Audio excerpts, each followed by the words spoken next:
is quite shocking. As the verdict was read, it appeared to our producers inside the courtroom that Routh tried to stab himself in the neck with a pen. That's what it appeared to look like. Then 4 marshals dragged him out of the courtroom, took his coat off.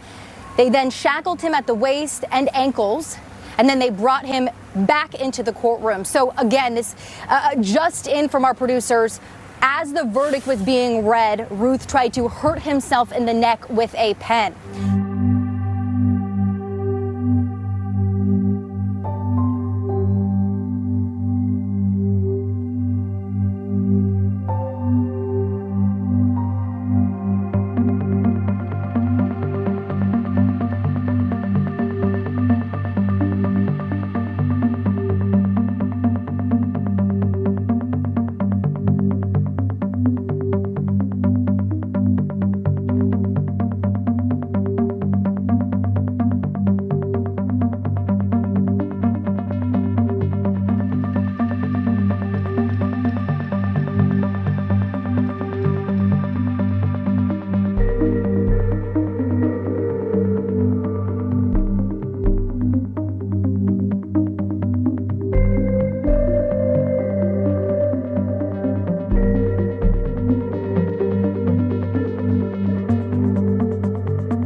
Jurors deliberated for about 2 hours today before coming back guilty on all 5 counts.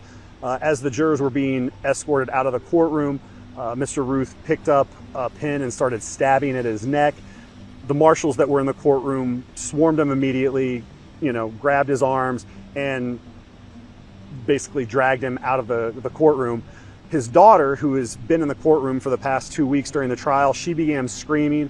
First she was yelling to her father, "Don't do anything." Then she was yelling to not hurt, apparently at the marshals not to hurt him. Then she started yelling at, I guess, the judge, or who knows, but she was yelling that the whole trial was rigged and that it wasn't fair. And then she was also escorted out of the courtroom. He was convicted of all 5 counts. Those include attempted assassination of a major presidential candidate and assault on a federal officer, being the Secret Service agent who confronted him at the golf course. The other 3 charges were all gun-related charges. But yeah, so he was convicted on all 5 of those, and his sentencing is set for December 18th back here at the same courthouse, and he faces a possible life sentence at that point. His basic argument is that he never fired a shot and that there was no intent to hurt anyone that day. He claims that he had a clear shot at both President Trump and the Secret Service agent that he was accused of assaulting, but he didn't pull the trigger. He didn't hurt anyone. He never fired a shot, and he was arguing that it just isn't in his nature to be a violent person or hurt anyone.